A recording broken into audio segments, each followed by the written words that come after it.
Hello everyone, this is FPV Angel and One Conscience. Today we're going to read through various scriptures and show you how we relate things to the workings of the realm. We look at the cherubims in more detail and how important it is for you to understand what they are and how their various roles in the underworld relate to the workings of the realm. Now, I had the advantage of seeing the construct before I had even read any scriptures. My Nazca line work is showing me layers in the underworld which relates to the workings of our luminaries. The anti-Cytherian mechanism also becomes more layers in the underworld of its cogs, gears and mechanisms, as you have seen in one of our previous videos.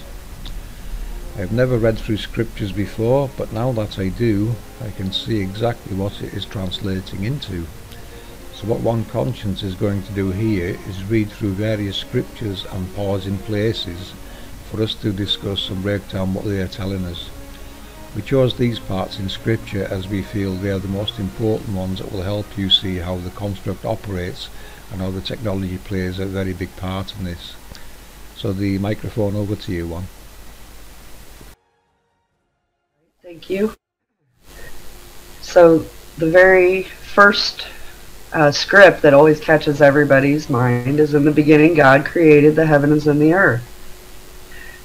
Well, that right there disproves us coming from apes. Right? 100% right. So that one's a huge one. So what does the Bible say about cherubim? Well, Genesis, it says, "Then the Lord God said, Behold, man has become like one of us, knowing good and evil, and now he might stretch out his hand and take also from the tree of life and eat and live forever. Therefore, God sent him out from the Garden of Eden to cultivate the ground from which he was taken. So he drove the man out, and at the east of the Garden of Eden he stationed the cherubim and the flaming sword which turned in every direction to guard the way to the tree of life."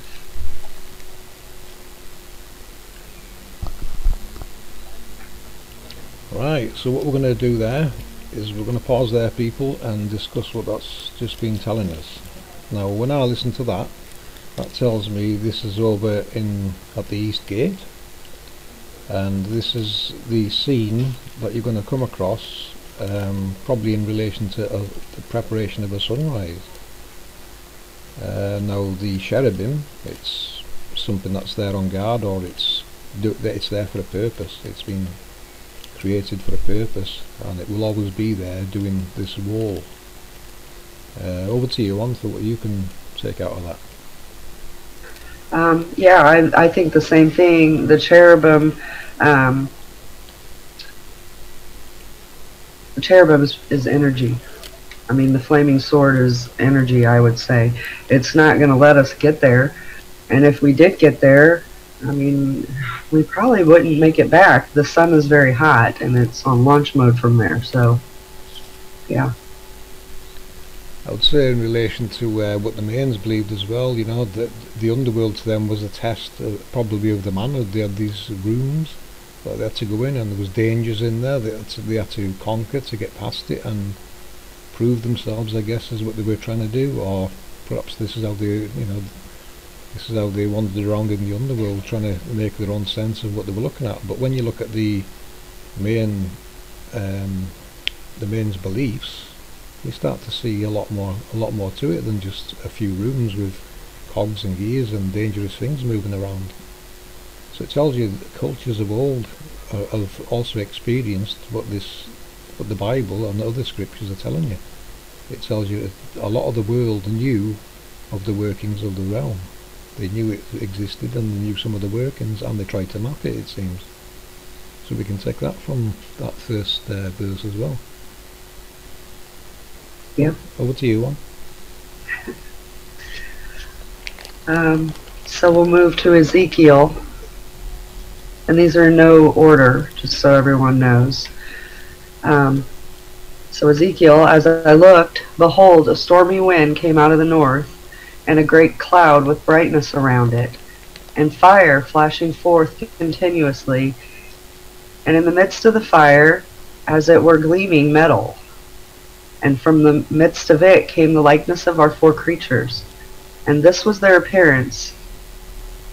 I didn't continue on that one because... Yeah, we haven't got one to reference that yet, have we, a model? Right. I'm trying to do something like that now, actually. Hold on, I'll just show you this image. We'll cut in there a sec. Okay. I'll screen share this image. That's what I was trying to do in the background the last couple of days. I'm wondering how I can go about creating what they're trying to describe. Where's it up? There, can you see it? This one. Yes. You know, that's a depiction of a cherubim right there with one of its halos, its accelerator, and there's the human arms built into the wings. Amazing, isn't it? So this. It also reminds me of Jesus on the cross. It does, doesn't it? Yeah, with his arms. Yeah. Yeah, and you know, you can take your Celtic cross from that. You know, you can start to see a lot of what scriptures, various scriptures and belief systems are telling you. But you know, when I look at belief systems now, it tells me the whole world. You know, not just this image, this one, all these others, these seven here, these depictions here, Sumerian, the Egyptians, like much the same depictions. It's all telling you about the same story, isn't it? And that actually looks like the Templar cross as well, in a way. Yeah, it certainly does. Yeah. I'll leave that on screen then while you... No, I won't. Okay. No, I'll tell you. Well, you can continue. Alright, so Ezekiel. Then I looked, and behold, 4 wheels beside the cherubim, 1 wheel beside each cherubim, and the appearance of the wheels was like the gleam of tarnished stone. As for their appearance, all 4 of them had the same likeness, as if one wheel were within another wheel. When they moved, they went in any of their 4 directions without turning as they went, but they followed in the direction which they faced without turning as they went. Their whole body, their backs, their hands, their wings, and the wheels were full of eyes all around. The wheels belonging to all 4 of them. The wheels were called in my hearing, the whirling wheels. And each one had 4 faces. The first face was the face of a cherubim. The second face was the face of a man. The third face was that of a lion, and the fourth was that of an eagle. Then the cherubim rose up. They are the living beings that I saw by the river of Chebar. Don't know if I pronounced it right. Now when the cherubim moved, the wheels would go beside them. Also, the cherubim lifted up their wings to rise from the ground. The wheels would not turn from beside them. What a fantastic description, isn't it? It really is. But we can see why people get so confused. Yeah, yeah. But I'll let you go through that one first. Well. Do you want to screen share? Have you got the text on screen there? Oh, you yeah. can screen share if you want, because it'll help me as well it'll help break it down even more. Because the more you read you know, what we've gone past, you start forgetting. So yeah, if you can go back to the start of that where you started on. Yeah, that's a good idea. Very good idea. Okay. There we go. And this is where we read. Right, over to you one for... So. Well, I mean, it's describing the mechanism of the cherubims. Your descriptions, of course, are going to be better than mine. I am finding it hard to articulate all of this. But they're basically telling us how the cherubims move around in the underworld, and they're carrying with them their little vials, you know, that are going to make these illuminaries. Yeah. Certainly is, isn't it? And yeah. I looked, and behold, 4 wheels beside the cherubim, 1 wheel beside each cherubim, and the appearance of the wheels the gleam of a tarnished stone. So what the wheels are people, is what I've been saying of particle accelerators. The technology that's used to project what we see and call luminaries. This is what the Nazca lines have been teaching me, and kudos to Roger at Woodfossil University. This guy's a scientist in his own right. This guy's on the verge of actually discovering how these work through his own research, which is amazing to watch and listen to. Unsubscribing, fantastic work. But what I've seen at Nazca, you know, this technology exists. It's how these projections work, what we're seeing in the heavens. And that's what these wheels beside the cherubims are telling me. These wheels are these projectors, and there is various models of them. Now, when you notice when it mentions the wings lifting up, this is an action that's going to lift the wheels up, and they will interlock, creating what we see and report in the sky as halos, or people are now calling sundogs. We call them halos. This is the projection you are seeing from below, because when it lifts its wings up, the vertical halo, which is you would see around the face of the sun, for instance, and the horizontal halo, which comes up into an interlocking position with it, and this is what's electromagnetically trapping and harnessing the element that's being projected. This is what we are seeing in the heavens. Now, that would be my best guess description of how this technology works. What else we got there? Do you want to cover some more bits of it, one? Well, the wheel. Yeah, the movement. Yeah, very important. Yeah. Because what Ptolemy described in his world model, in the model of the heavens with these epicycles, the guy was absolutely correct, 100%. Because what he tried to take into account was what's creating these motions. Now it makes me wonder, did this guy, Ptolemy, know of the existence of these accelerators and how the world worked in those days? Because looking through all these cultures, everyone knew. It doesn't matter which culture you look at, you know, the Hindus, all the mandalas, they're all depicting the workings of this realm. And it makes me wonder, you know, did these people realise and plot, and this is how they worked it out? This is how Ptolemy got his model, the model for the heavens. Because you look at Copernicus, you know, they destroyed Ptolemy's works, and all these epicycles, they're just fantasy talk. They get in the way, it's too messy. It's a lot of things that aren't taken into account to make something work, but I think they're wrong. Well, I know they're wrong.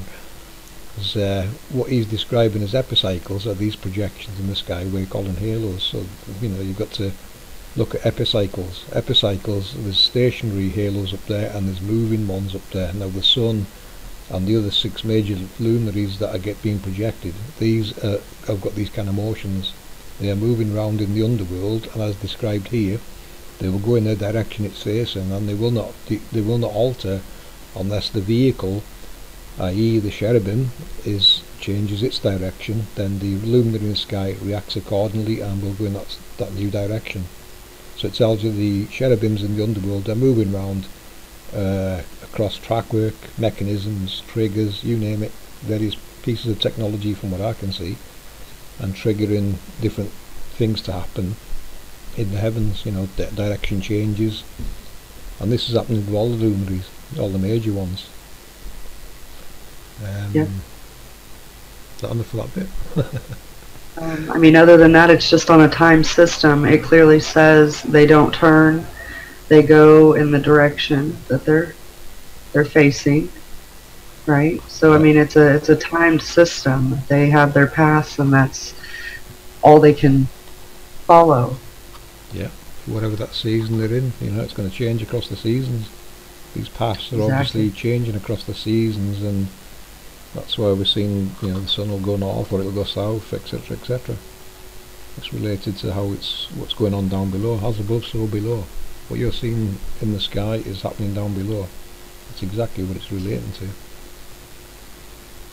Exactly. I can't agree more. Okay, so Psalms, I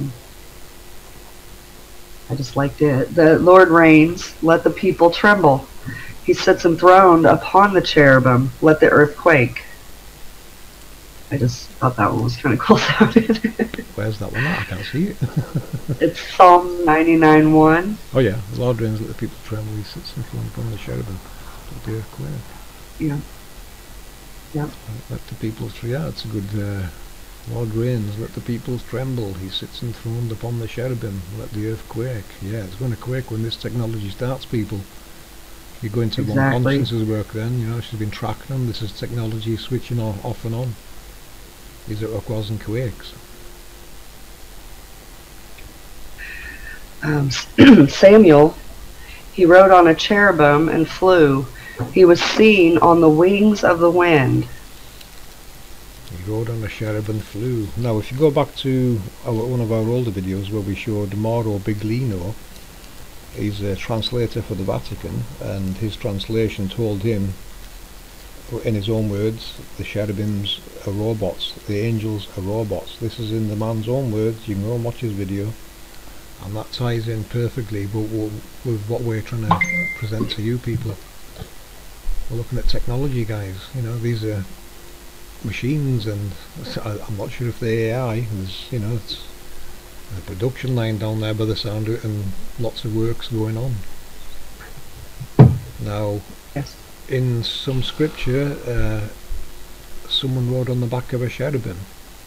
Now, as Mauro said, it wasn't fly. He said, although they say it was flying, it was not in the sky.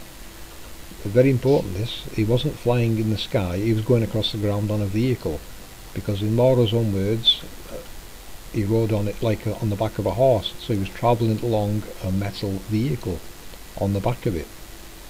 This is what it's telling you. He rode a cherubim flew. He wasn't flying in the sky. He was riding on the back of a vehicle, or what we would class as a vehicle, or a machine that he was on the back of. He was seen on the wings of wind. Yes, the accelerators are going to generate a lot of wind. We now go back to some of our older research with that, where tornadoes, typhoons, tempests can all be related to this technology and how it works. Over to you, Juan. yes.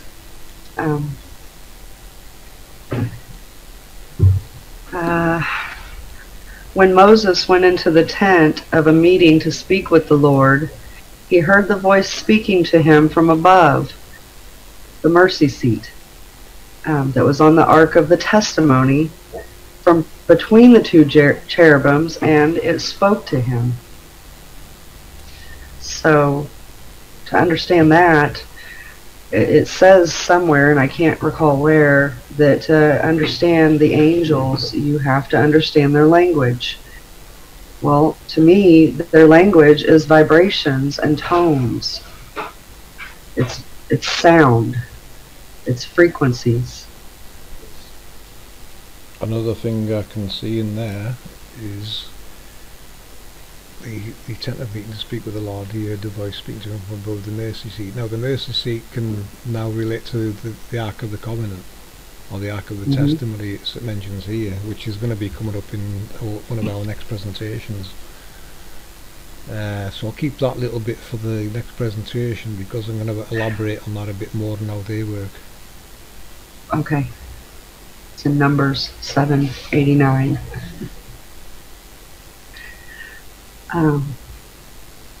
So Exodus, there I will meet with you, and from above the mercy seat, from between the two cherubim that are on the ark of the testimony, I will speak with you about all that I will give you in commandment for the people of Israel. Yeah, it's relating to the ark, and from between the two cherubim is where there's going to be an arcing of electricity. And I will speak with you about all that I will give you in commandment for the people of Israel. So it's showing you basically how to generate power, electricity, and this is for all the people of Israel. Now, if you remember again one of our previous videos on this research, Israel can be the name of the realm. All people, all kindreds, all nations, and all tongues. That covered our world exactly. That is not a country, that is the world. It's describing the name of the world as Israel. Would you agree there, one? Yes. Yes, I do. Yes, and when they start reading this and they go through and they were to actually read more scriptures, you know, people on their own, you know, they'll see that it is describing that our world is Israel. Yeah, that's what. You know, I believe it even refers to the heavens as Jerusalem at one point in some of these scriptures. Yeah, that caught my eye once as well. Yeah, so they've just covered this up. They've called countries the name of our realm, and they're not letting us know where we live. Yeah, it's obfuscating scriptures more, isn't it? Right, and if you don't know that... If you consider Israel as the name of the realm, then what scripture's telling you becomes a whole different meaning. Exactly, and then people, that's what I was about to say, if you don't know that that's what they've done, we're all assuming that this is just a little country and these people are God's favorite people, and, you know, and there's going to be people that lie and say they're them, and if you read it, it's very confusing if you don't understand that this is speaking about all of us, our world. Yeah. So, yeah, it makes a big difference. We're all the Creator's children in the realm called Israel. That's what it's telling me. Yep. Ezekiel really enjoys talking about these four faces. So everyone had four faces. The first face was that of a cherubim, the second was a human, the third was that of a lion, and the fourth an eagle. Yeah, I think they could refer to cardinal directions in the underworld. You know, it could be 4 points in the underworld where the cherubim would need to be going on its journey. Could be wrong, but you know, I'm considering what's going on down below when I look at this. Them four faces might represent 4 locations, or it could even represent, you know, the 4 poles: north, south, east and west, the 4 gates, the 4 poles, the 4 portals. There's a bit more sensitivity there, but yes, definitely very interesting. You know, this was made with 4 faces for a reason, and you know, again, you're looking at a piece of manufactured metalwork with different faces. What is it telling you, people? It's telling you this vehicle has got 4 different faces on it. If you go through other scriptures, you'll see it's been laden in gold. You know, the wings have been laden in gold. This is a magnificent piece of technology and mechanical work that's carrying these particle accelerators around, these projectors. Yeah, I agree with it's the 4 directions. It has to be. I'm sure that if we looked back further, we would find relation to these descriptions with the directions, you know, north, east, south, and west. Lots of old religions use the directions. It's very, very important which direction you're using or calling or going to as far as the outcome that you're trying to receive. So it's definitely important. Isaiah, above him stood the seraphim. Each had 6 wings. With 2 he covered his face, with 2 he covered his feet, and with 2 he flew. Yeah, I haven't really looked at seraphim. So it tells me though this is another model of cherubim. You know, these have got 6 for a reason, and 2 with 2 he flew. Well, we can see that 2 are used for accelerators, so it's got an accelerator on board at least.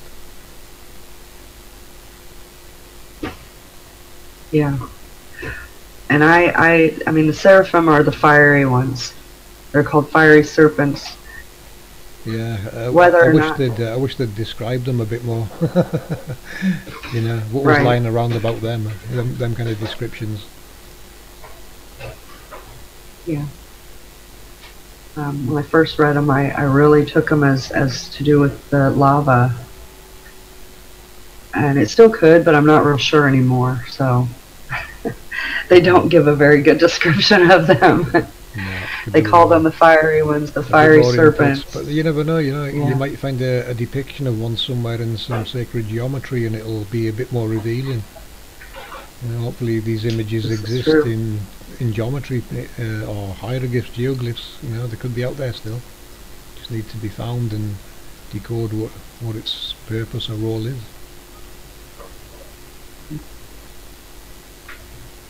That's a nice looking one. Ezekiel, you were an anointed guardian cherub. I placed you. You were on the holy mountain of God. In the midst of the stones of fire you walked. So that right there is saying that God placed the cherubim. Yeah. He placed cherubim. It under, yeah, probably guarding away to something, you know. It doesn't really say right there, but I'm sure it goes on. It's important if it's a guardian, isn't it? Yeah. We're on the holy mountain of God. In the midst of the stones of fire you walked. The stones of fire, you know.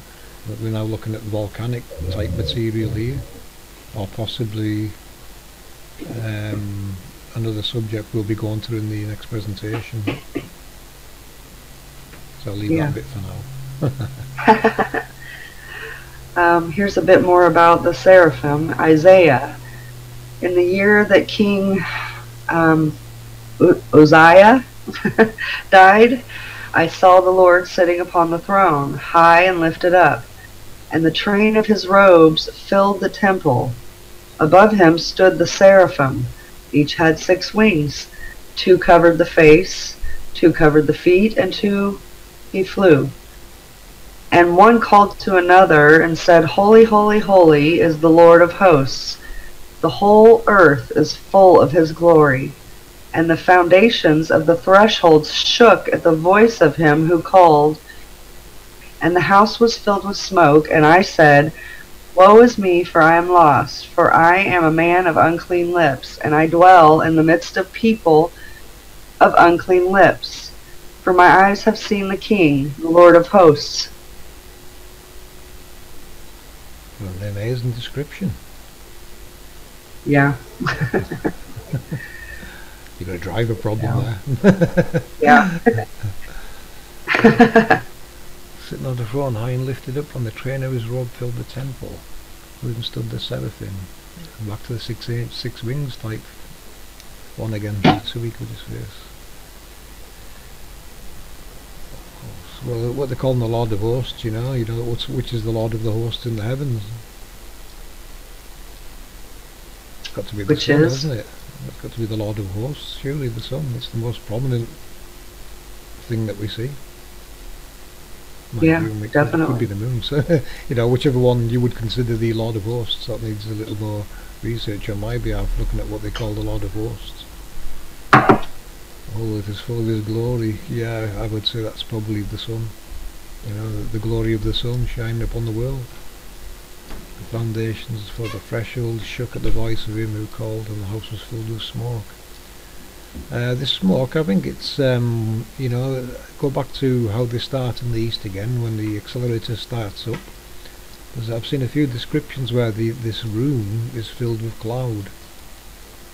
And we've seen how clouds seem to form around these halos that we see in the heavens.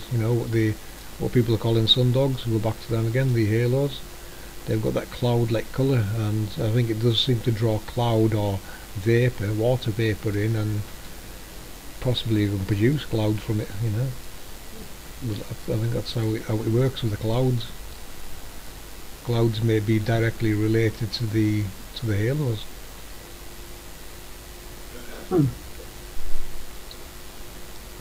Where else we at? Keep learning. Woe is me, I'm lost. I'm a man of unclean lips, the only bit I can look at there is my eyes have seen the King, the Lord of the hosts. That's telling me someone's heard other than what they were told. They've gone down and seen it with their own eyes, and now they believe what they're seeing to be true. It seems this person who was given this description was lied to, hence the mention of unclean lips. So he was told lies, and he dwells in the midst of people of unclean lips, so he's living around people that are lying how the world works. Well, my eyes have seen the King, the Lord of hosts. He's seen the Son. He's been there and seen it himself and tried to describe it.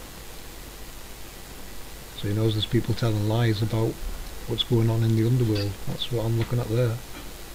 we can understand that. Yeah, yeah. All of us. Oh yeah, unclean lips. Politicians got the unclean lips. Exactly. Yeah. Get the trout out quick. Chronicles says, "For the altar of incense made of refined gold, and its weight. Also his plan for the golden chariot of the cherubim that spread their wings and cover the ark of the covenant of the Lord." Your computer is at risk. It's not, though. It's a bunch of spyware crap, I think. That's a nice description, that, isn't it?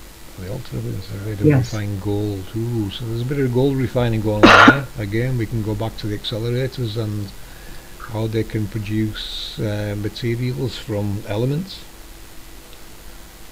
Looking at elements to a matter, the way it works, the alchemy of this technology, which is very much part of creation.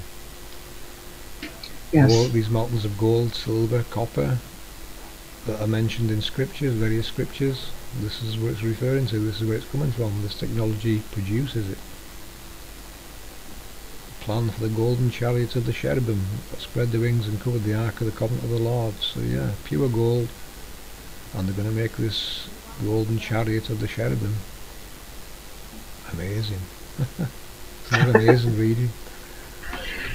It Wow. is. They're What a sight they're to behold that building must have stuff. been. Yeah, yeah. You know, Yeah, they're building it. They're refining gold, they're going to make it from pure gold. Yeah, they're manufacturing in this Ark of the Covenant. yeah. Revelations. On a human scale, that one.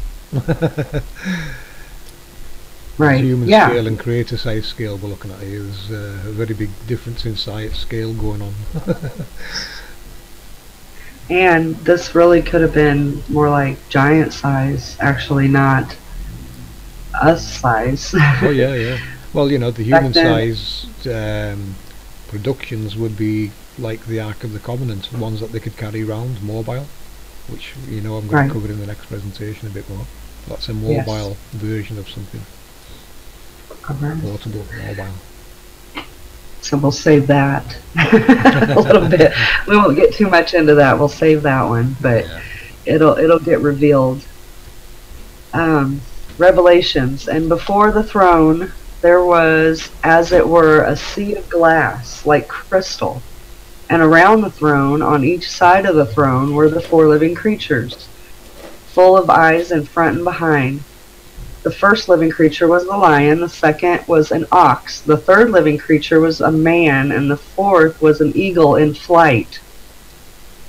And the four living creatures, each of them with 6 wings, are full of eyes all around and within. And day and night they never cease to say, "Holy, holy, holy is the Lord God Almighty, who was and is to come." Lovely that, isn't it? Yeah, Same they're glass, talking like about crystal, the and around the throne. Yeah, each side of the throne. I would say this is probably describing somewhere at the East Gate again, you know, where the sun's going to be start coming from and projected, where these four living creatures are again, the same description of the 4 appearances. So it's like the same description from someone else of the same thing that someone's seen, isn't it? The cherubim with the 4 faces. Well, there's 2 different descriptions, and this is where it gets a little confusing. And I'm not real sure if this is the second one, but there's 2 different... ones, these ones. Yeah, I've just noticed that. They've got 6 wings. Exactly, these are the seraphim. So there's 2 different sets of 4s that they're describing. The first 4 we just talked about. This is the second set of 4 that are the seraphim, but they're still similar to the other ones, but they have different functions. Their frequencies have to be different. I think that's the different wings, you know. Yeah. Just like you talked about with the Nazca lines, they use different, you know, glyphs to describe different frequencies. Yeah, yeah. Yeah, there'll be something And that's what this is. Yeah. Definitely a different role, so same kind of technologies, different role, different parts to the technology. And with the seraphim, he's holding 2 over his eyes, 2 at his feet, and he's flying with 2. I mean, to me, that in a way could be that he is using them to move along, but he might be projecting out energy as well as taking it in from somewhere. It could be in a flow. You know what I mean? Yeah. Does that make sense? Yeah, the last part. You know, I was just looking at the last part there, and you know, day and night they never cease to say, "Holy, holy, holy." You know, this is telling you it's running 24/7, and it's doing its job, and it's, you know, holy, holy, holy. Obviously, it works. It's the creator was happy with it because it hasn't been scrapped. This one. We'll get into the scrap models later on, no doubt. Yeah, you don't want to break. Yeah, he's not going to be happy with you if you don't do that job right. I'm telling you.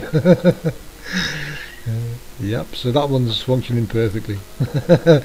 You can tell these moments, can't you? Yes. So Jude, and the angels who did not stay within their own positions of authority, but left their proper dwellings, he has kept in eternal chains under gloomy darkness until the judgment of the great day. Wow. And that's why I say you don't want to break. You don't want to break. I was just going to say, wow, what did I just say? Naughty. You've been naughty. Yeah. So this, what it's on here is this angel, this cherubim, didn't stay within their own position of authority, so something went wrong, and it left their proper dwelling place and started causing issues somewhere else by the sound of it. Kept in eternal chains into gloomy darkness, so it's been put back into storage until the judgment of the great day. The judgment day being, it's probably going to be melted down and remanufactured or made into something else. But yeah, that one clearly had a malfunction and the creator wasn't happy. Which is the more we go through this, the more you're going to see how that really relates to what's actually going on. It's true. Hebrews, above it were the cherubim of glory overshadowing the mercy seat. Of these things we cannot speak in detail. Ooh, you can't let people know how it works. No, definitely not. Nope. Yeah, no, you're not looking in there. You can't touch that. And we'll keep that for we'll keep that for another presentation. Yeah. Yep, nothing to see. Move along. That's definitely for the next presentation, because we can go into more detail. Yes, we can, and you will, just not today. Yeah, coming soon. Matthew, see that you do not despise one of these little ones. For I tell you that in heaven their angels always see the face of my Father who is in heaven. Wow. So Yeah. in heaven their angels always see the face of my Father who is in heaven. Yeah, so They're looking up. They're looking up. That's projections in the sky, basically. Exactly. In heaven their angels Yes. see the face of my Father who's in heaven. Yeah. Every one of them's got a parent that you don't see in the sky. You know, the projection in the sky is the parent of the one below, basically. I think you could translate that to decode. You know, there's a relationship there. You've got the physical model in the underworld and the projection in the heavens. There's a physical relationship between the two, and perhaps this is how they worded it, you know, the Father who is in heaven. The projection which is in the sky. You know, something to consider there. I'm not saying that's 100%, but looking at that, yeah, I can see the relationship there, and looking at various scriptures and other things, I can see how they fit wives and children in, and when you look at what's on the centre of our grid, you can relate that to the dots in various places on the grid, and like the primary 8 that we'll call them, or the 8 lotus leaves with the deity in the centre. You know, they're on our grid. I'll overlay them anyway, so people will see what I'm relating to. But yeah, we'll carry on. Alright. Jude says, but when the archangel Michael contended with the devil, was disputing about the body of Moses, he did not presume to pronounce a blasphemous judgment, but said, "The Lord rebukes you." Blackie was in it this morning. Yeah, he was. He was sitting right in it. I didn't even see him. Did you hear that? Matthew says, "For in the resurrection Hold on, they Mom. neither marry nor are given in marriage, but are like the angels in heaven."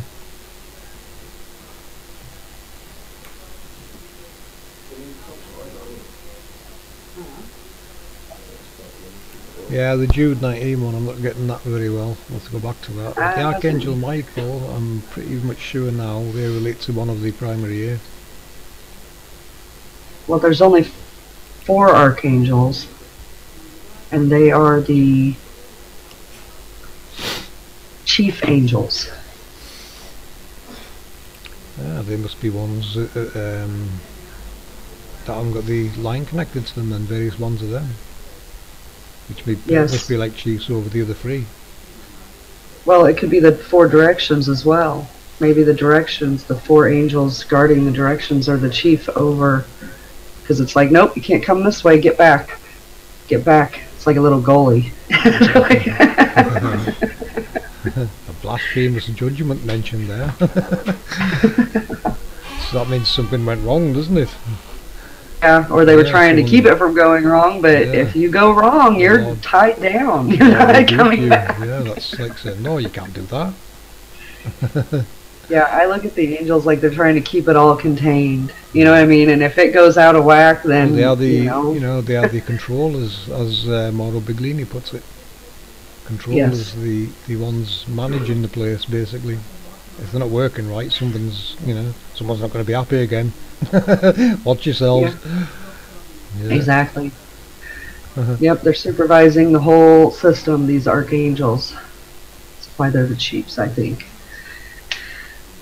And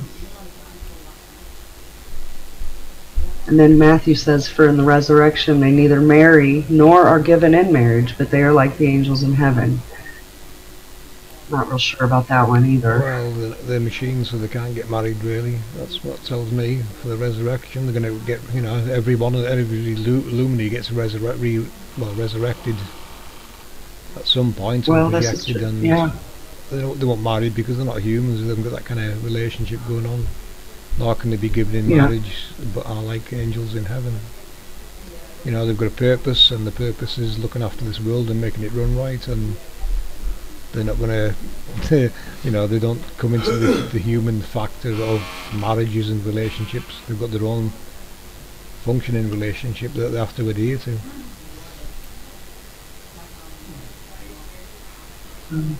Ezekiel has a lot to say too, but we'll just touch on him here. These were the living creatures that I saw underneath the God of Israel by the Chebar Canal, and I knew that they were the cherubim. Yeah, nice description again. Underneath the God of Israel, so below the sun of our world, basically. I would say that could be relating to what they call God. Yes. I'm not saying God's the sun, I'm saying the Creator created all this, underneath the God of Israel by the Chebar Canal. I knew they were cherubim, living creatures. Yeah, living creatures in the underworld, that they knew were cherubim. So that's someone confirming that they called them creatures. Obviously we can relate to them better as possibly like robots, depending, if they got AI, or are they just like things on set paths. There's a bit more to look into there. Yeah, again, it's, you're looking at what they are. He's describing as living, perhaps because they move around. He may be classed as living creatures and didn't know what to call them, but he knew they were called cherubims. Yes. I don't think the word robot or that kind of technology even existed in those days. Never mind them trying to decode how they actually work and function. You've got to look at their description of what they're looking at and try and work out, see the relationship between that and a piece of technology, basically. Yeah. Kings talks a lot about the Ark of the Covenant. In the inner sanctuary, he made 2 cherubim of olive wood, each 10 cubits high. This cubit thing really kind of messes with my mind. It says that it's the size of about a forearm. My issue with it is that things were much larger back then. All life was much larger. So well, we have to go on a creator size scale, don't we? You know. Exactly. We can scale that actually. You know, if we made a 3D model and we used a human's forearm as a reference, then in the model you can scale that to any giant size arm you want just by increasing its scale, and it'll scale it up and up and up until you get the size you actually want it to present. So it's always going to be that kind of representation. You've just got to apply it to the giant, the creator, or whoever's arm is creating this technology. Which puts it much bigger than what we thought. Oh yeah, very big. Very, very big. Not human size, that's for sure. They might be able to reverse engineer them and make small ones now, but no, not this type. Right, no. Colossians, for by him all things were created in heaven and on earth, visible and invisible, whether thrones or dominions or rulers or authorities, all things were created through him and for him. Wow, there's our halos right there. Yeah. All things are created in heaven and on earth, visible and invisible. You've got the visible technology in the underworld and the invisible projection in the heavens of the halos that we've been describing, the sundogs, the halos, whether thrones or dominions or rulers or authorities, all things are created through him and for him. Yeah, perfect description. These thrones, dominions, you know, the rulers and authorities, this is the technology having various different roles in the heavens. Exactly what it's telling you. Perfect.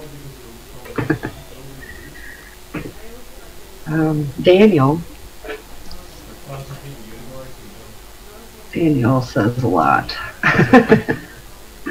Good on him. Daniel he says here, the prince of the kingdom of Persia withstood me 21 days, but Michael, one of the chief princes, came to help me, for I was left there with the kings of Persia. 21 days.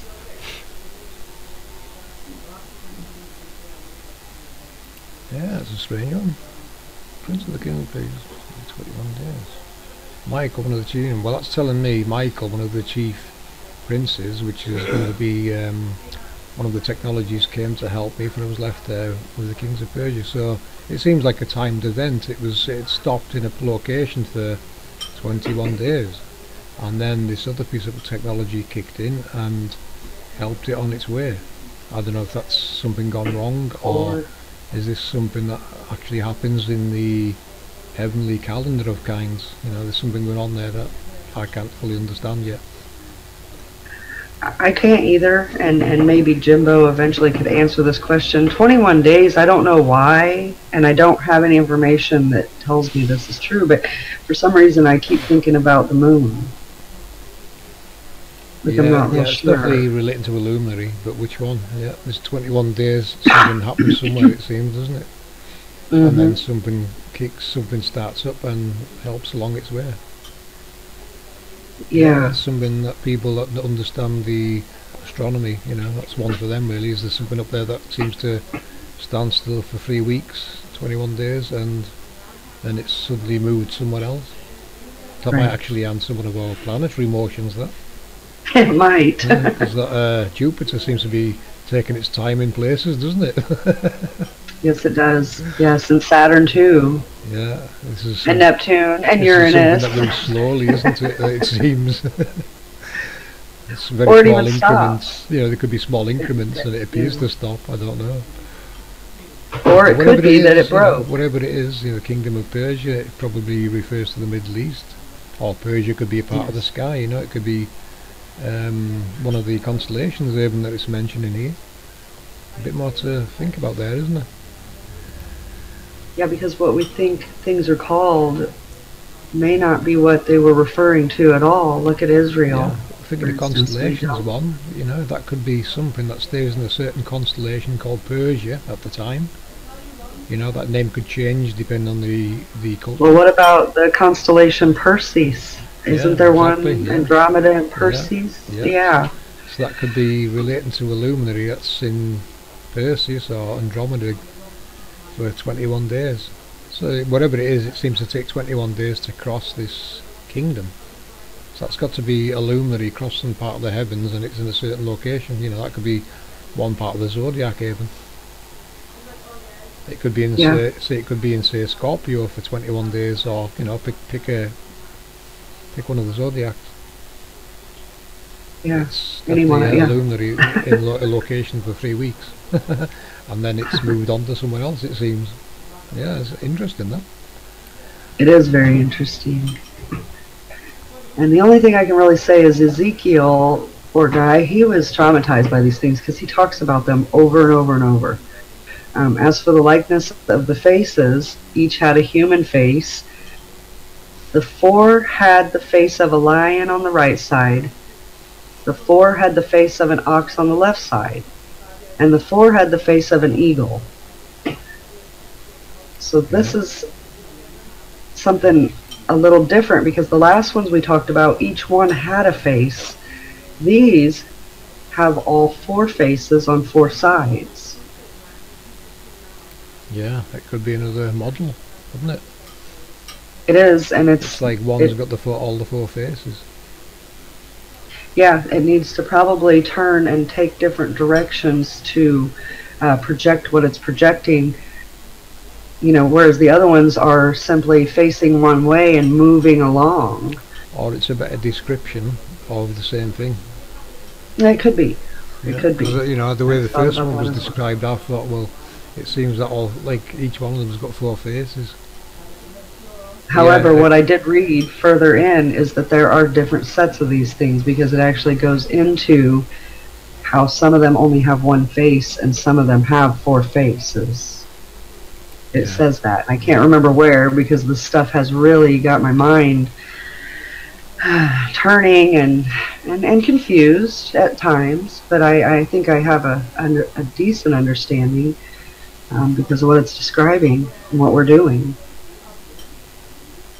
Even so, though, even with an understanding, it still gets you, because we haven't seen this stuff as well as they have. We have light pollution. We have pollutions that make us not be able to see what's going on. Plus, we haven't had the tour in the underworld like a lot of them seem to be getting. Exactly. And maybe it wasn't all covered up then, you know. Definitely not, you know. So go back to scriptures and sacred geometry again. It's there in your face everywhere you look now. Exactly. They could see it. We have had many things that have covered this stuff up, or it was just too powerful and it was pushed down. Yeah. You know. Yeah. So these are the bits they don't want you to see and understand. Exactly. Kings, again, goes back to the arks. Then the priest brought the Ark of the Covenant to the excuse me, let me start over. Then the priest brought the Ark of the Covenant of the Lord to its place in the inner sanctuary of the house, in the most holy place, under the wings of the cherubim. He put the cherubim... Go on, Sorry. He put the cherubim in the innermost part of the house, and the wings of the cherubim were spread out so that a wing of one touched the one wall, and the wing of the other cherubim touched the other wall. Their other wings touched each other in the middle of the house.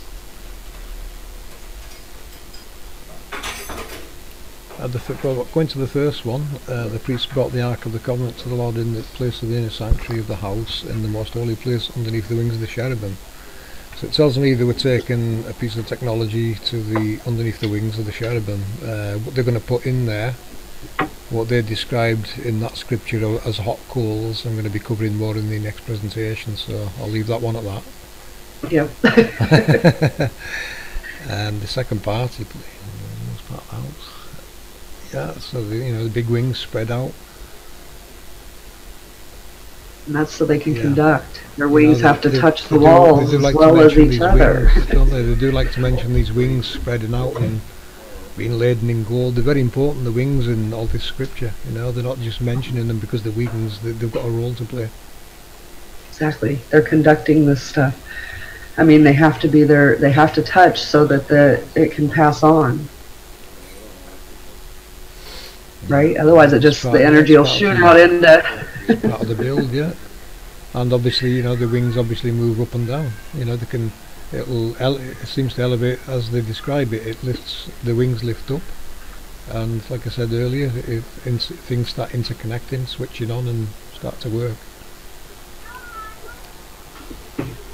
Once powered up, that is. They've got to be powered up first.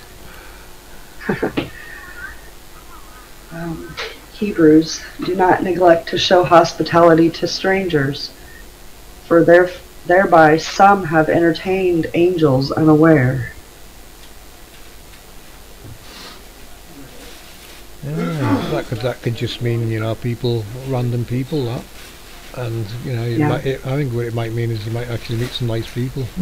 I don't know. I don't know either. It's hard to tell who's describing that, you know. Or why they wording it like that. Are they blue from? Oh, white. Is that Ephesians? Is that how you say that book? Ephesians, it looks like, yeah. For we do not wrestle against flesh and blood, but against rulers, against the authorities, against the cosmic powers over the present darkness, against the spiritual forces of evil in the heavenly places. That tells me they're not fighting against mankind. They're there to do a purpose against the rulers, authorities, what they might class as actual, you know, physics and how this technology works. Cosmic powers of this present darkness. We've got the power to get over this darkness by using this technology against the spiritual forces of evil in the heavenly places. That could have been during the time of dark, you know, like you were saying, before the grid was. Yeah, the present darkness. So, you know, this technology does give us our light show in the sky, basically. Yeah. Corinthians, in their case, the God of this world has blinded the minds of unbelievers to keep them from seeing the light of the gospel of the glory of Christ, who is the image of God.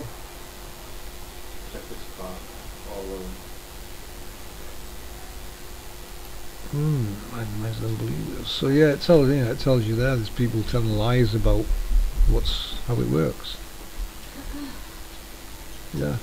Someone that says, well, it's basically warning. You know, there's people in this world are going to tell you lies and try and hide this how it works. Definitely, and they do. Oh yes, they do. They were right. Matthew, his appearance was like lightning, and his clothes white as snow. I love the way they use the elements to describe these things, because that's what they are. I believe they're elements.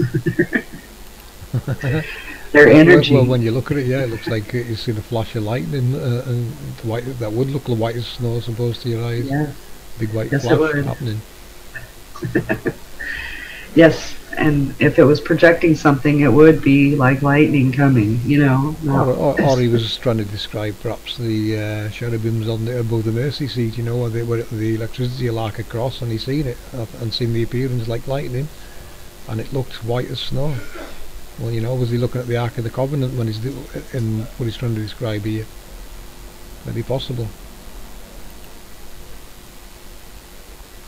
Matthew also says, then he will say to those on his left, depart from me, you cursed, into the eternal fire prepared for the devil and his angels. Sounds like one of the Jawas, doesn't it? Let's take them to the scrapyard, get them belted down. Yeah. It kind of reminded me of depart from me, you cursed. Something messed up, or someone wasn't happy again, were they? Eternal fire. Yeah, there's always a fire burning in hell. Yeah, it seems to be melting and smelting and casting and pouring. And prepared is definitely, it's prepared. You have to take something and make it into what you want. Yeah, yeah. You have to do this. Eternal So fire. whatever. You have to melt things down to recast them into something else. Right, and that is also the words that you're thrown into the fire. Now, while the devil's on screen, one, remember Satan was cast into the abyss. I'll mention that part now. What it probably really means is Satan was cast in the abyss. Now, when you think of cast, people think something tossed away somewhere. No, what we're probably talking about is cast as in metal pouring, cast in metals. Because when you go back to the descriptions of cherubims, you start to see there's bronze, there's gold. You know, the cast in metals. This is metal technology, metal beings or metal machines that they're creating. This is what's being cast. Yep. And the eternal fire, that's where everything is prepared. It's where it's all being cast. It's not being thrown there for punishment, I agree. Maybe it broke. Yeah, something went wrong and nope, scrap that one. Bring another. Ezekiel just has a lot to say. Ezekiel has some really, really good descriptions. You were in Eden, the garden of God. Every precious stone was your covering. Sardius, topaz, and diamond, beryl, onyx, and jasper, sapphire of emerald and carbuncle, and crafted into gold were your settings and your engravings. On the day that you were created, they were prepared. Ooh, that's lovely, that Yeah. description, isn't it? Yes. Yeah. The settings were in gold. Yeah, engravings, the day you were created, they were prepared. So yeah, there was stones and things put aside ready for it being created and put together, basically. A piece of the manufacturing process right before your very eyes, right there. It is. The day you were created, they were prepared. So they had all this stuff ready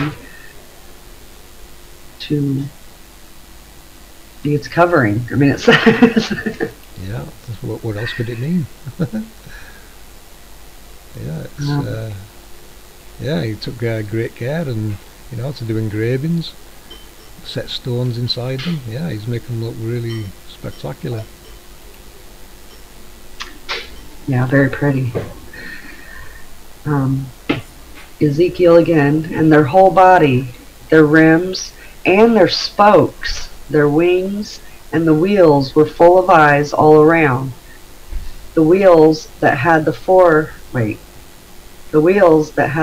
of them had. It is hard to read this stuff. Well, there, the rims and the spokes, there's some wheels right there. This is wheels on a vehicle again.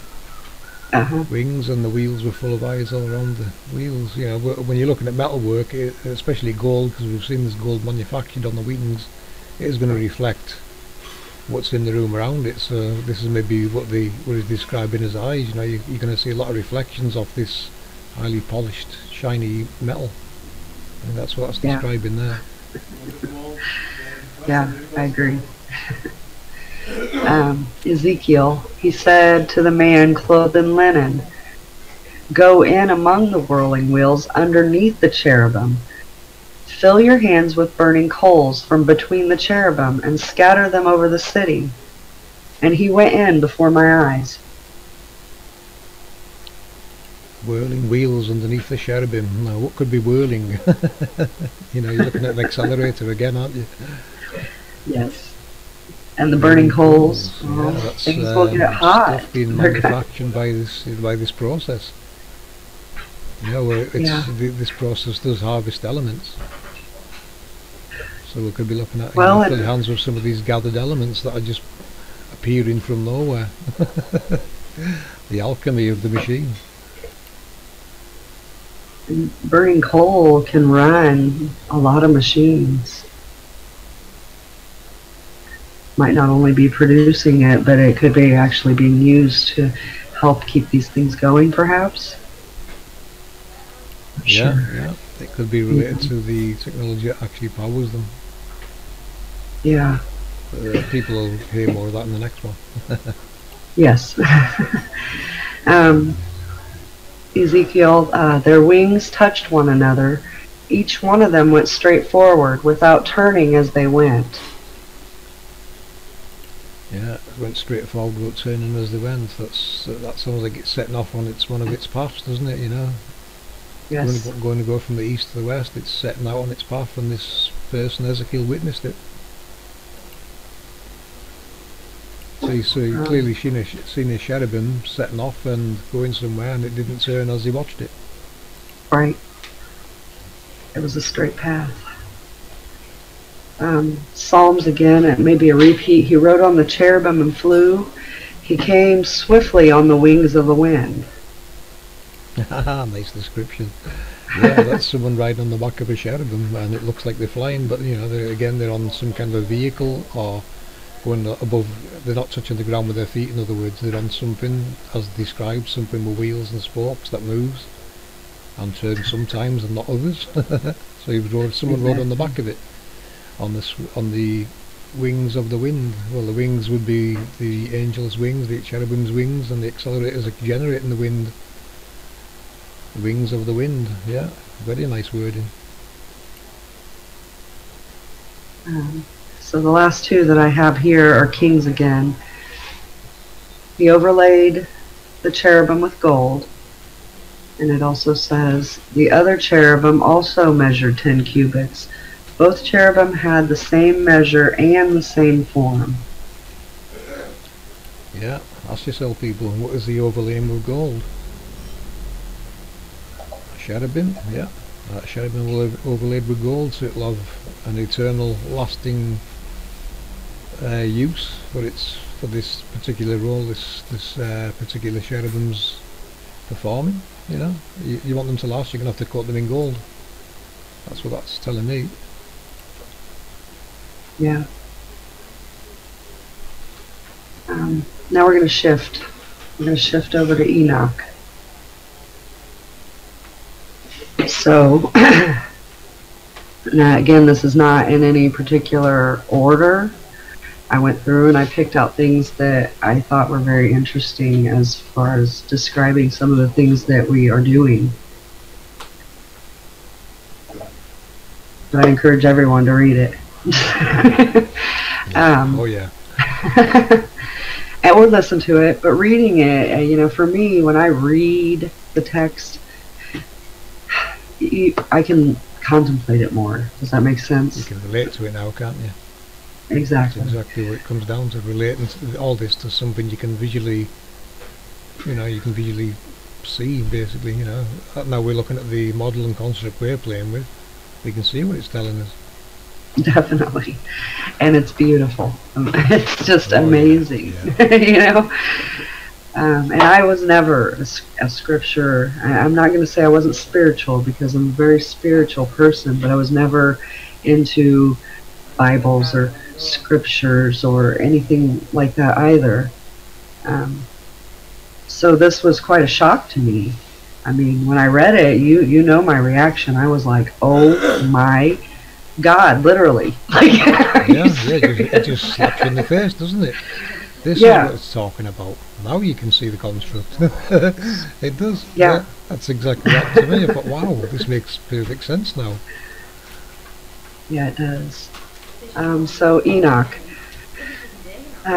great fear and trembling shall seize them, even to the ends of the earth.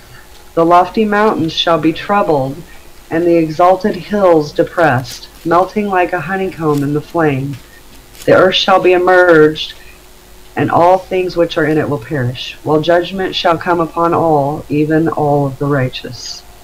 Ooh, definitely your department on that one. Well, volcanoes? You know, It looks like it's describing creation, doesn't it? Yes, because what I've learned recently, and we'll go into this a bit more, but some mountains trembling, which I would consider being troubled, can lead to depression of other hills. So if a volcano explodes, the hills can actually sink quite a distance away. And that would be the creation. It's pulling it out of one area and putting it out into another. Another way could be technology switching on, causing the mountains to tremble, and you know, with trembling you get quakes and things like that happen, and some are pushed up and some are lowered, aren't they? Yeah. Trouble the exalted depressed. So some are elevating and some are depressing, basically. So yeah, it's the world at work, isn't it? Doing what it does. Yes. This next one is quoted by Jude. So Enoch is quoting Jude, which to me it kind of sounds like maybe when everything had to be destroyed and the grid had to be put up, or the grid was just being put up. But anyway, behold, he comes with 10,000 of his saints to execute judgment upon them and destroy the wicked, and reprove all the carnal for everything which the sinful and ungodly have done and committed against him.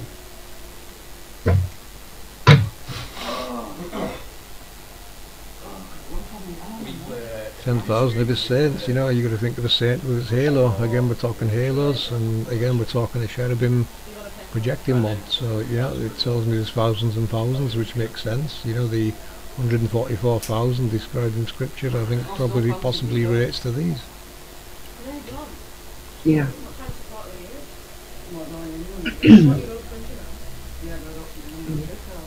Well, they describe 10,000. Not possibly, definitely. The 10,000s are the angel, his saints. Those are the angels. Those are the cherubims. It's said in other texts.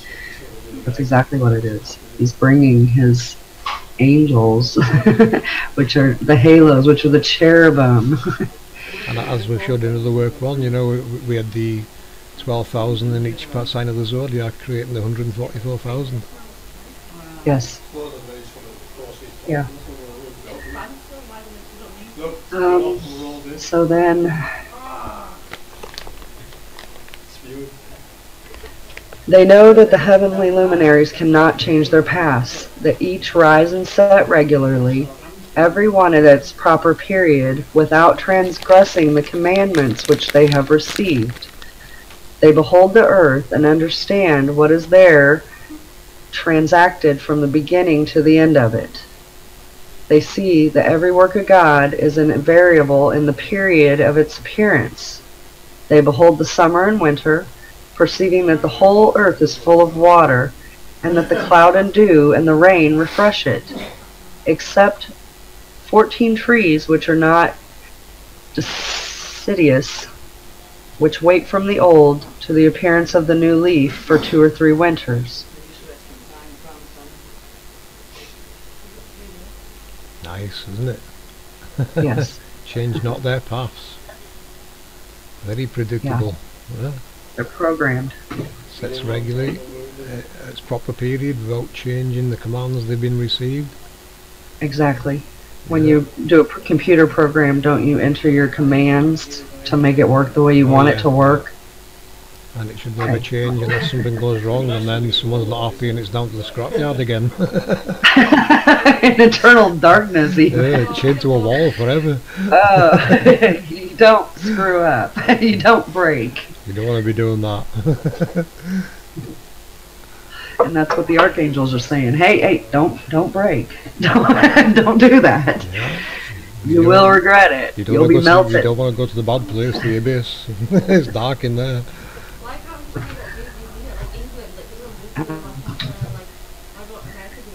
They see too how the seas and rivers together complete their respective operations. And the women conceiving brought forth giants. Yeah, the seas and rivers together complete their respective operations. So, you know, it's telling you the seas and the rivers have all got a mode of operation going on. Because you've got to think now, you know, the source of rivers, where's it coming from? It seems to be pumped back into the ground, and it comes from a puddle in the middle of nowhere, and the next thing you've got a river that goes for miles. Where's it coming from? Yeah. Yeah. Yeah, there's a whole operation of processes going on down there to consider.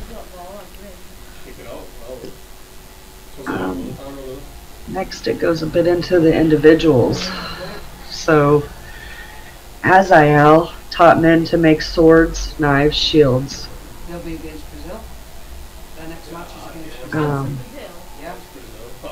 And the workmanship of bracelets, ornaments, the use of paint, beautifying the eyebrows, the use of stones. Barkael taught people how to observe the stars. Tamiel taught astronomy.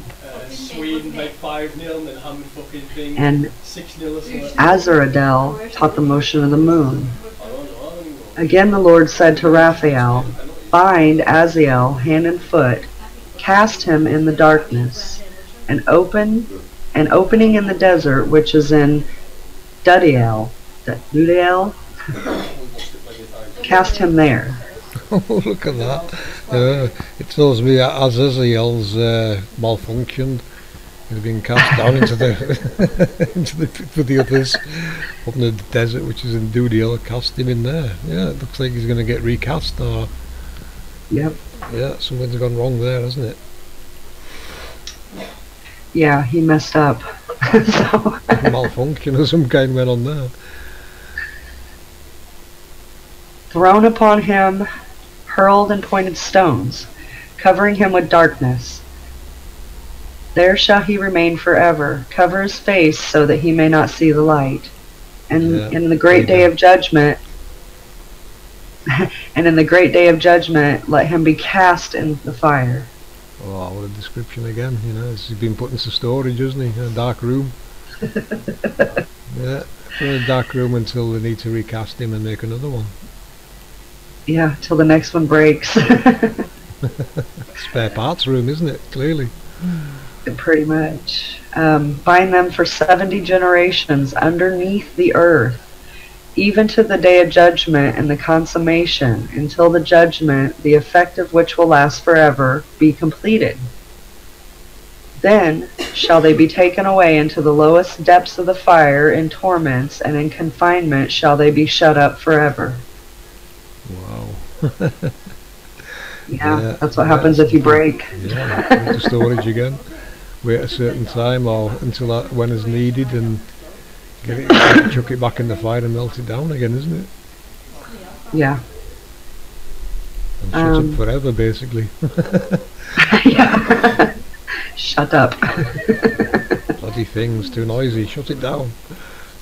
Exactly. It's squeaking. I hear that. Where's the oil gone? Immediately after this shall he, together with them, burn and perish. They shall be bound until the consummation of many generations. They elevated me aloft to heaven. I proceeded until I arrived at a wall built with stones of crystal. A vibrating flame surrounded it, which began to strike me with terror, and drew nigh to us. Oh, go ahead. Oh, it stopped. I was going to say, ooh, someone's been taken on the tour here. Yeah, this was Enoch's tour. And the striking him with terror, I don't know if a lot of people are familiar with frequencies, so I'm just going to throw it out there. That, say ghost hunters, there's a show, and they go in to try to debunk whether or not there's spirits lingering in the home. One of the first things they do is break out their EMF reader. Because if there's high EMF frequencies in a home, then it will actually cause the person to feel paranoid and fear like someone's watching them. Those sensations are actually caused from the energy, which could be spirits. We're not getting into that right now. But the energy alone and the frequencies can cause people to tremble, shake, the hairs to stand up, and them to feel very paranoid. Yeah, vibrating for them surrounded it. You know, you could be talking about electrical arcing off something here as well. Yes. Yeah. And the greatness of that energy would make you feel. Yeah, and you're right. Yeah, with the frequencies. Yeah, yeah. If there's certain frequencies, humans are going to. I mean, the guy didn't know what it was to start with by the sound of it, so it's going to scare him anyway. You know, what the hell is that? What is this thing I'm looking at here? What's that going to do? You've got to put yourself in their shoes, haven't you? Put yourself in their sandals and think, what the hell is this?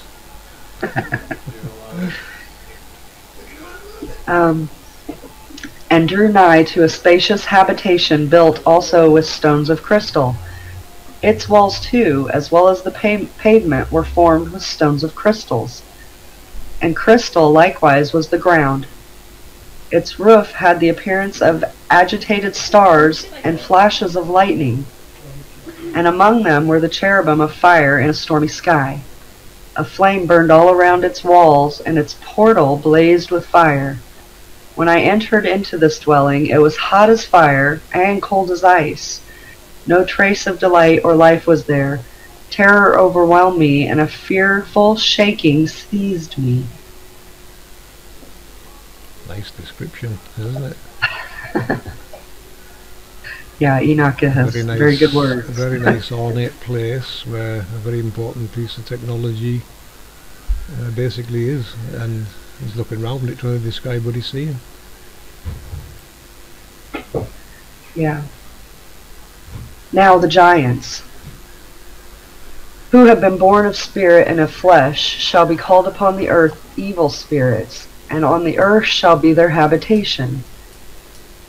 Evil spirits shall proceed from their flesh, because they were created from above.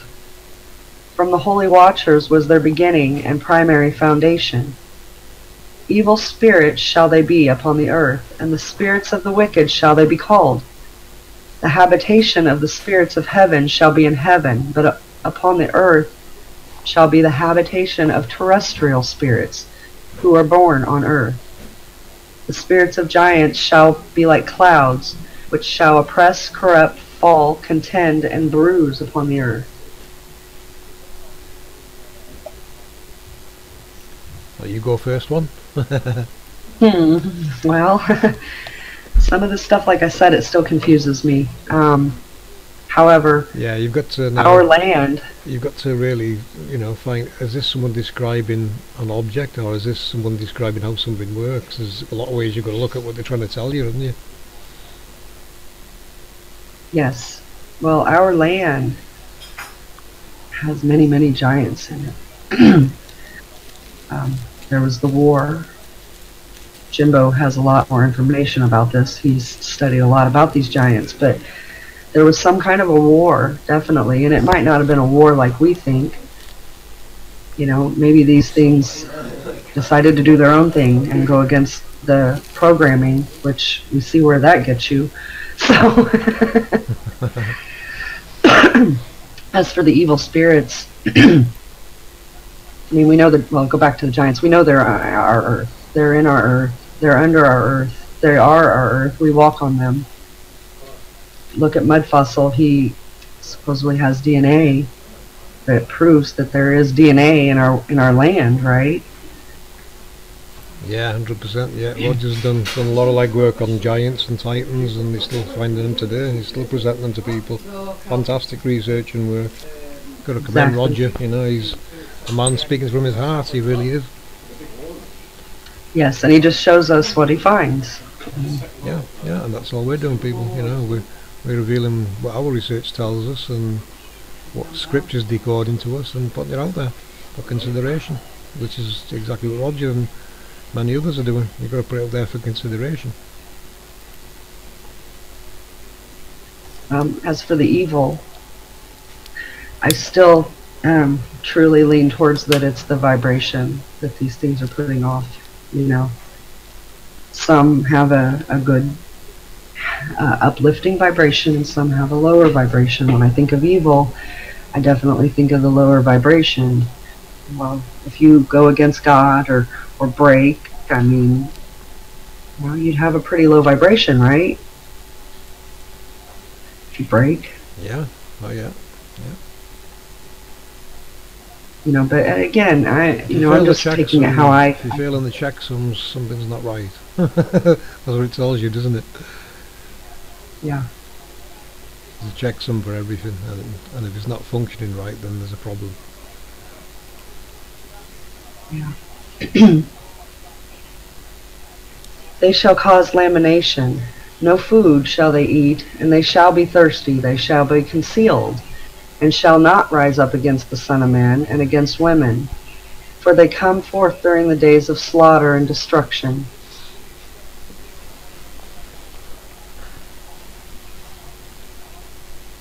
Well, I mean, that's really self-explanatory. These giants slaughtered us.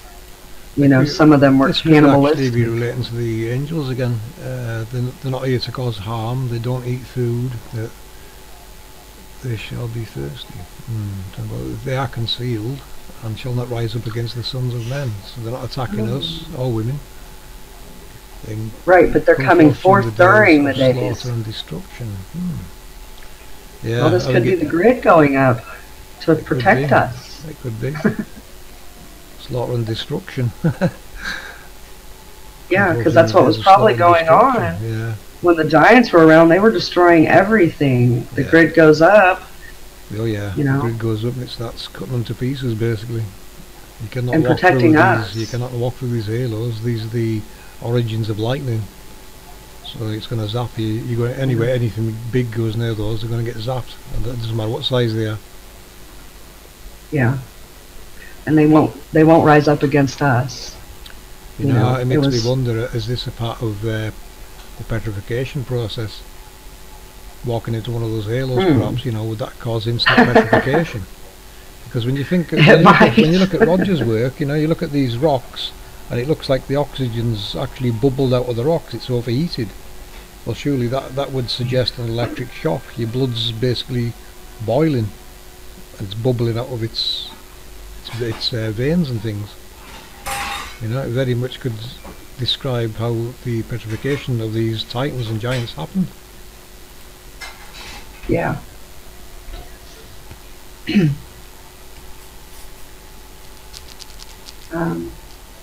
And I beheld the receptacles of light and of thunder at the extremities of the place where it was the deepest. There was a bow of fire and arrows in their quiver, a sword of fire, and every species of lightning. Every species of lightning. Ooh, what a description. Isn't it? You know, that's telling you there's different types of electricity right there. Which we know there is, you know, there's various types of electrical form going on. How it can be harnessed. Yeah, nice description. I agree. But we'll get into that next presentation. Yeah.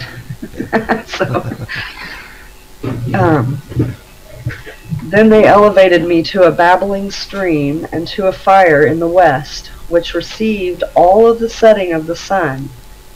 I came to a river of fire which flowed like water and emptied itself into the great sea westwards. I saw every large river until I arrived at the great darkness. I went to where all of the flesh migrate, and I beheld the mountains of gloom which constitutes winter, and the place from which issues the water in every abyss. I also saw the mouths of all rivers in the world, and the mouths of the deep.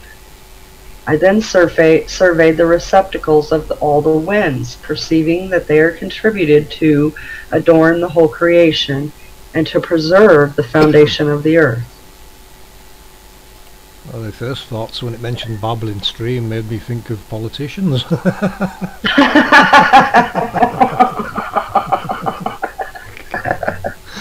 this guy's been to Downing Street or somewhere in UK. A babbling stream and a fire in the west. Yeah, there is a big fire, great fire in the west. That's been described a lot, isn't it? This fire in the west. Yes. Receives the setting of the sun. Yeah, nice, very nice. You know, that's got to be the west gate. On our grid, the gate in the west, or the portals in the west, if you want to call them those. And a river of fire. Yeah, flowed like water. Yeah, you're looking at lava there, aren't you? Definitely lava. Empties itself into the Great Sea westwards, which is exactly what it's still doing today, isn't it? Yes, Every large river. Where all the flesh migrates. That's got to be like the migrating birds and species. There must be a place they all go to there. Be a nice place, wouldn't it?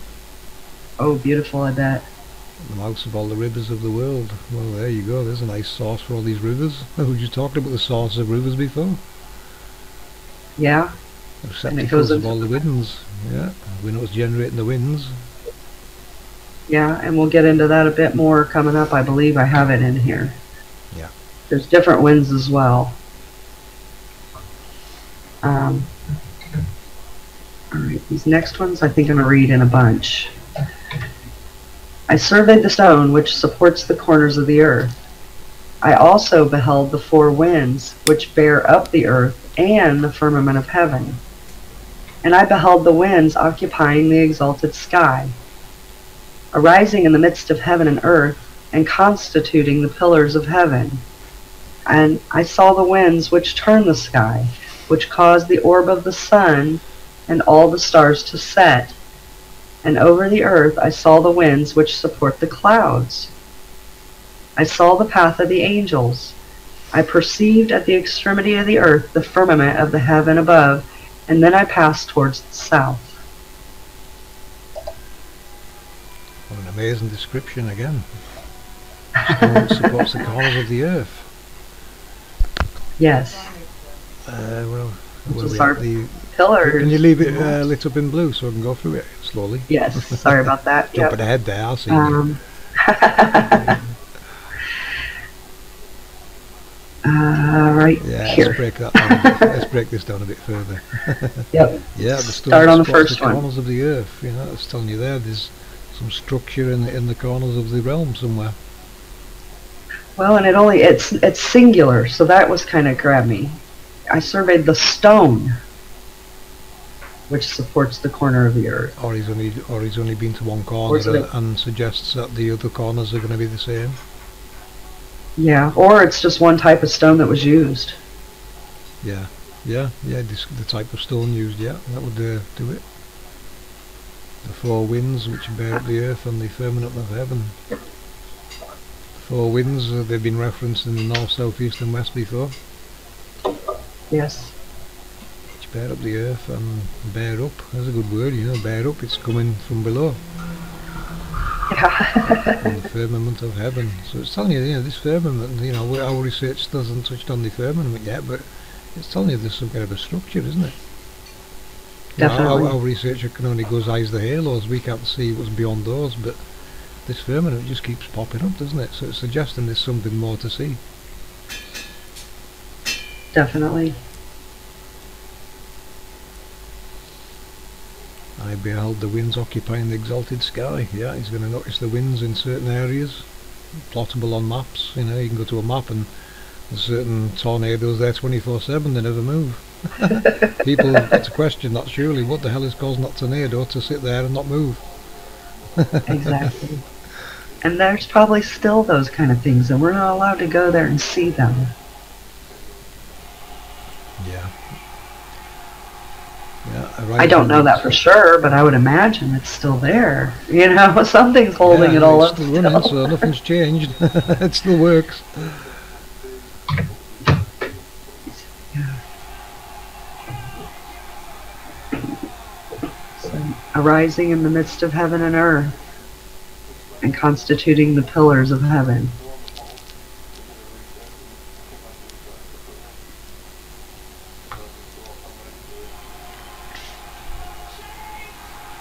In the middle of heaven and earth, arising from basically the land. And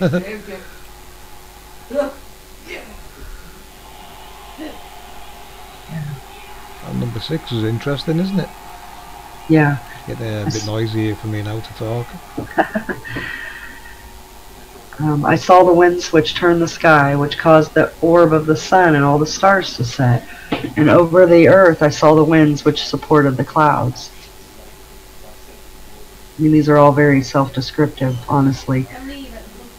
The winds are turning the whatever's in the sky, which the clouds, right? Yeah, the winds. I've heard about that. The winds are moving the clouds around. Your jet stream, that's it's clearly coming from all this technology. The orb of the sun and all the stars to set. Yeah, over the earth. So the winds which support the clouds. Yeah, the winds that are supporting them in the sky. The winds Again, you can look at tornadoes, and above them, there's your clouds. They're generated somewhere, aren't they? Yeah. I saw the path of the angels. I perceived at the extremities of the earth the firmament of heaven above it, and then I passed towards the south. Yeah, very nice. So that was someone going on a tour. Enoch being taken on part Well, of the tour.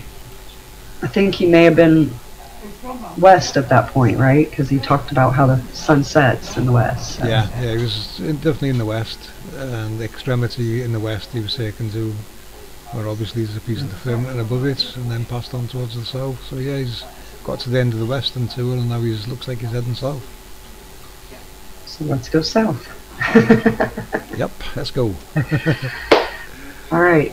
Again, I just picked out pieces, but some of it is in chunks, and some of it just didn't grab me, I guess. Where burnt both day and night, 6 mountains formed of glorious stones, 3 towards the east and 3 towards the south. Those which were towards the east were of variegated stone, one of which was margarite, and another of antimony. Those towards the south were of red stone. In the middle, one reached to the heaven like the throne of God, a throne composed of alabaster, the top of which was sapphire. I saw too a blazing fire hanging over one of the mountains. And there I saw a place on the other side of an extended territory where the waters were collected. Interesting, huh? Yes. So in the south, there's a mountain that reaches possibly to the firmament, if it's still there. Well, going back to Series' research, he told me the highest mountain in the world is in Antarctica. It's not Everest. He said he's managed to get the data to locate one in the South Antarctic somewhere that's the highest in the world. And we're never going to see it. And there clearly is something to see at the top of it, going by this. Definitely something to see at the top of it.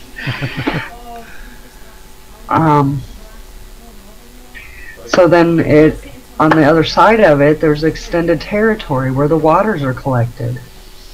I find that very interesting. Wow, yeah, that's looking now beyond our realm when you think about that extended territory. Or does it mean what we really see on our, when you look at our map, look at the size of Antarctica, that is an extended territory. It is, and if it is frozen, even parts of it, bits of it, most of it, I mean, the water's obviously collected there, otherwise it wouldn't freeze. You know what I mean? Yeah, and if it's not freezing, it obviously tells you there's some heat there. As Admiral Byrd Right. described it, and he described it sounded like a tropical paradise, the place he was describing. Exactly, and that could be beyond what we see. We see the ice, but we don't see very far into it. Well, it's on our map, it's the greatest landmass that you can see, isn't it? Look at Exactly. the size of it on our map. It is huge. They portray it as all ice. It can't be all ice. I'm sorry, it can't. No, there's things beyond there they don't want us to see, clearly. The ice could simply be the container for the waters to be collected. Doesn't mean our whole world, but our world is water, but still. Yeah, it's possibly got sides, elevated sides. The Antarctica is a very elevated place compared to the rest of the world. This is what Series data shows. Yeah, we've discussed that, I think, in one of the previous videos, the elevation there. Yeah. I likewise beheld terrestrial fountains deep in the fiery columns of heaven. And in the columns of heaven I beheld fires which descended without number, but neither on high nor into the deep. Over these fountains also I perceived a place which had neither the firmament of heaven above, nor the solid ground underneath of it. Neither was there water above it, nor anything on wing, but the spot was desolate. Very interesting, deep in the fiery columns of heaven. I think what he's trying to describe here, it sounds like comets or something, doesn't it? columns there beheld fires which descend without number, neither high nor into the deep. It sounds like there's comments or electrical arcing or something going on there. Is this the kind of fountain he's describing? Some electrical arcing going on? Could be. Sure. I mean, we definitely need to look more into this stuff, but putting it out there, to me, is a very good idea. Yeah, it is. Yeah, it's got to be considered. You know, and the same again, the solid ground beneath it, and neither was the water. So it's kind of describing what you would call a void. You know, it sounds like there's a void of, unless it was too dark to see anything. I'm not sure, but yeah, the spot was definitely desolate. Well, it is. Was there, you know, you're saying there's nothing there, and when you look at Antarctica, like the emperor penguins, that's probably all that lives there. But, yeah, big but. But if there's a tropical paradise beyond there, then there's going to be all kinds of creatures living there, surely. There'd have to be, right? Because that's where life is sustainable. But it goes a little more into it. So this is the place where, and there I beheld the 7 stars, like great blazing mountains, and like spirits entreating me. And then the angel said, this place, until the consummation of heaven and earth, will be the prison of the stars and the host of heaven. Wow. Does that tell you right there? 7 stars, our 7 major luminaries, has been held in a location until the heaven and earth is prepared for them to start being projected into. The hosts of heaven, our 7 major luminaries, the Sun, Moon, Mercury, Venus, Mars, Jupiter and Saturn. There before they were even projecting into the heavens. Part of the creation, guys. And this next one, I didn't know what the term rollover meant, so I actually asked someone that works with metal. Fire are those which well, you roll metal when you're forging it. You roll it to make it stronger. So let's read that now, knowing that when you roll metal, you're making it stronger or durable when you're forging it. The stars which roll over fire are those which transgressed the commandment of God before their time arrived, for they came not in the proper season. Therefore he was offended with them, and bound them until the period of the consummation of their crimes in the secret year. Well, that right there tells you something went wrong with these stars, and it looks like whatever they were created from, or the projector, I think that's actually describing the projector now. The part where it would project from, and something was wrong. They didn't come out when commanded to, before, you know, or they come out before the time. Something malfunctioned and didn't come out in the proper season. Therefore, he was offended with them and bound them until the period of the consummation of their crimes in the secret year. So yeah, he's placed them somewhere because something didn't quite go right with them. Yeah. Don't break. That's all I can say. Don't break down. You don't want to be going there. Then I made a circuit to a place which nothing was completed. There too I beheld 7 stars of heaven bound in together like a great mountain and like a blazing fire. I exclaimed, for what species of crimes have they been bound, and why have they been removed to this place? Then Uriel, one of the holy angels who was with me and who conducted me, answered, Enoch, wherefore dost thou ask? Wherefore reason within thyself, and anxiously inquire? These are those of the stars which have transgressed the commandment of the Most High God, and are here bound until the infinite number of days their crimes be completed. Very nice. So he's come across a place where they kind of stored yet again. Yeah. Isn't it? Yeah. When you look at that, read through that, yeah. And Enoch's thinking, what have these lot done wrong? Why are they here? You know, he's in his mind, he's querying what he's looking at. Why are these here? And he's kind of anxious, and you can tell by what the one of the holy angels has answered him. So it seems these technologies can communicate to you, or this is someone that's authorized, say, to communicate between humans and cherubims.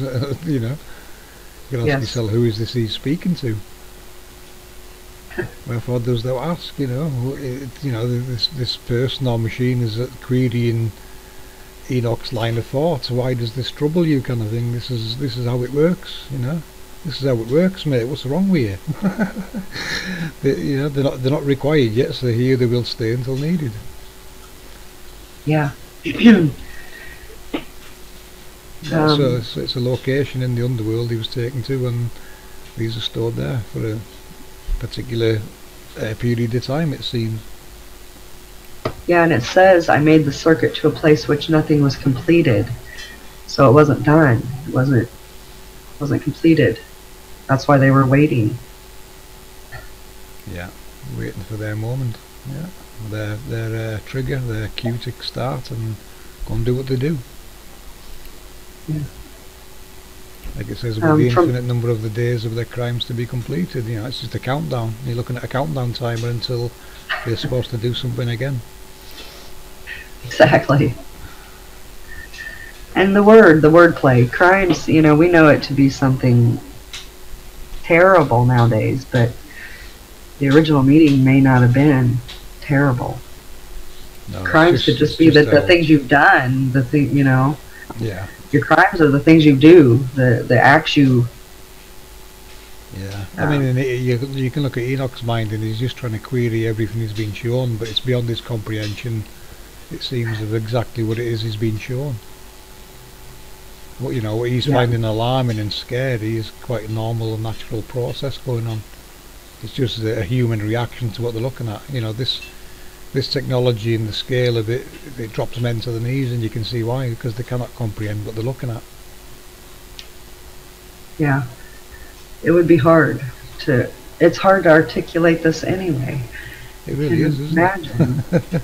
It's a little bit easier for us because we can understand technology. We're brought up with it, and once you start seeing it and how it works and relate it to what's going on in the underworld, it's pretty easy to put together. I agree. From thence I afterwards passed on to another terrific place. Enoch, why art thou alarmed and amazed at this terrific place, at the sight of this place of suffering? This, he said, is the prison of the angels, and here they are kept forever. From thence I proceeded to another spot where I saw in the west a great and lofty mountain, a strong rock, and 4 delightful places. Yeah. Internally. Go ahead. Yeah, I was just going to mention about the, where's it at again? The prison of the angels, and here they are kept forever. It's, what they're calling the prison really is the underworld. This is where they work and operate. They're kept there forever because this is where they're designed to work from. It's their work environment, basically, what you're looking at. Yeah. Forever, guys. They're still down there. They're still doing what they were intended to do. Amazing. Yes, it says forever. It says until the consummation of earth and heaven, and that has not happened. They are still there. They're still there. We just don't know where to look. And even if we did, could we even get down there? And then if we got down there, would we want to? Well, I think it's every human's right to go and see this amazing place, isn't it, really? Imagine a school trip down there, take a little roller coaster ride down below for a few miles and come back up. Whoa, the sights you would see. That's I can guarantee you no one would quit school. We wouldn't have this problem with people not wanting to be in school if things like that happened. Education, with this on board, yeah? What you would learn at school. Yeah, I think you'd pay a bit more attention. Yeah, you would definitely live your life differently as well. Yeah, you would. You would, because this brings scriptures to life. It does.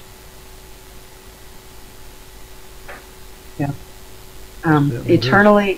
Internally, it was deep, spacious, and very smooth as if it had been rolled over. And it was both deep and dark to behold. Again, the rolled over, smoothing it out, and it's making it stronger. Manufactured, yeah.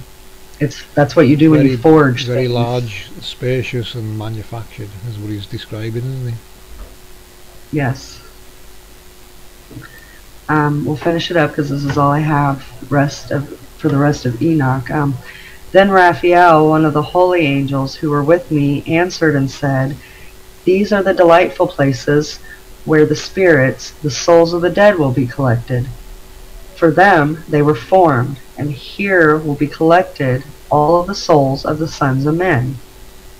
3 separations have been made between the spirits of the dead, and thus have the spirits of the righteous been separated, namely by a chasm, by water, and by light above.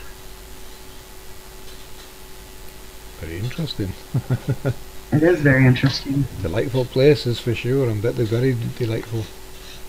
Spirits and the souls of the dead will be collected. Now, is this referring to the souls of humans, or does it refer to the what could be the souls of technology being shut down? Yeah, will be collected. Well, I'm not sure about that part, but it does refer to the sons of men, which is us. Yeah.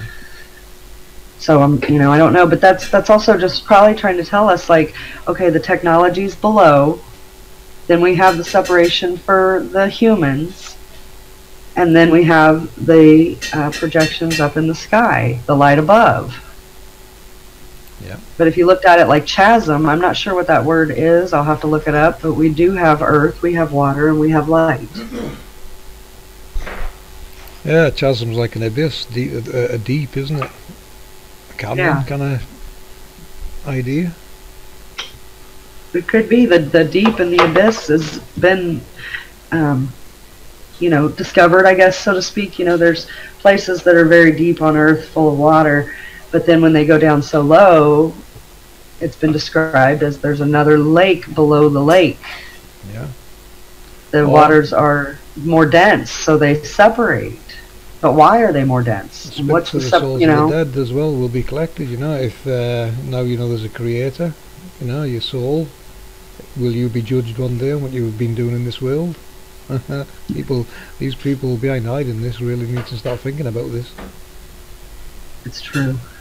And not only that, but the whole world in general. If we're going to be judged on the things that we've done in this world, then the world needs to get a grip. They need to rethink their actions and how they treat people. We don't treat people like garbage, which is what the world does. Everyone is out for themselves, and that's not the way it was supposed to be. Right, but that's not really what this is about. We're more talking about the construct. Yeah. We all have to seek our own souls and figure out who we want to be, how do we want to portray it, and how do we want to be remembered when we leave this world. That's on us, not That's exactly all you've got left, how you want to be remembered. Exactly. And then, based on that, we can grow as a group. But until we fix ourselves individually, we can't grow as a group. Well, we are growing as a group, but we suck. Like, we are horrible. Yeah. We are horrible. We're a primitive species. Yes. At times. If you don't agree with me, I'll kill you. Yeah. Well, that's not, who I want to be. That's not who I want to be. Yeah. And that's all I can do. Well, I think it was a fantastic run through there. Do you? I thought it was, yes, absolutely. That was awesome. This is how you decode scripture. You've got to look at it and what's it really telling you, people? Question it. Look into it, read it. But do factor in technology and a construct, because clearly this is what it's all telling you. Exactly. Now I can't wait for you to put it together.